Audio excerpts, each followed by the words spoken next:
میرے محبوب وطن تجھ پہ اگر جاں ہو نثار، میرے محبوب وطن تجھ پہ اگر جاں ہو نثار، میں سمجھوں گی ٹکانے لگا سرمایہ تن۔ میرے محترم سادہ کرام اور میرے معزز حاضرین، السلام علیکم ورحمۃ اللہ وبرکاتہ۔ آج مجھے جس موضوع پر ضبط شاہی کرنے کا موقع ملا ہے اس کا عنوان ہے یوم دفاع پاکستان۔ قوموں کی زندگی میں ایسے دن بھی آئے ہیں جنہیں تاریخ میں ہمیشہ یاد رکھا جائے گا۔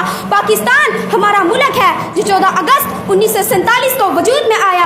ہندوستان کے مسلمانوں کی ہڈیاں اینٹوں کی جگہ اور خون پانی کی جگہ استعمال کیا۔ حصول پاکستان کے لیے لاکھوں مسلمانوں نے جام شہادت نوش کیا۔ کتنی ماں کے سامنے ان کے بچے قتل کر دیے گئے، کتنے بے بسوں کے سامنے ان کے خاندان والوں کو مکانوں میں بند کر کے آتش کی نظر کر دیا گیا اور وہ بیچارے دل پکڑ کر رہ گئے۔ ہم حق پر جان لٹائیں گے، ہم شوق شہادت والے ہیں۔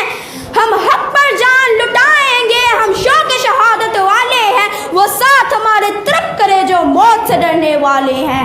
بے شمار بچے یتیم ہو گئے، وہ ساری عمر اپنے ماں باپ کی شفقت کے لیے ترستے رہے۔ آج ان بے شمار قربانیوں کی بدولت ہم اس آزاد زمین پہ کھڑے ہیں، مگر میں یہ بھی نہ بولوں کہ اس آزاد زمین کی ریاست کے حقوق کے لیے ہمارے بزرگوں نے بہت سی جدوجہد کی ہے۔ ان میں علامہ اقبال، قائد اعظم سر سید علی خان، لیاقت علی خان اور دوسرے شہید بھی شامل ہیں۔ ہمیں چاہیے کہ ہم اس پیارے وطن کی ترقی کے لیے گامزن کریں اور برائیوں کا خاتمہ کرنے کے لیے اپنے وطن کا ساتھ دیں۔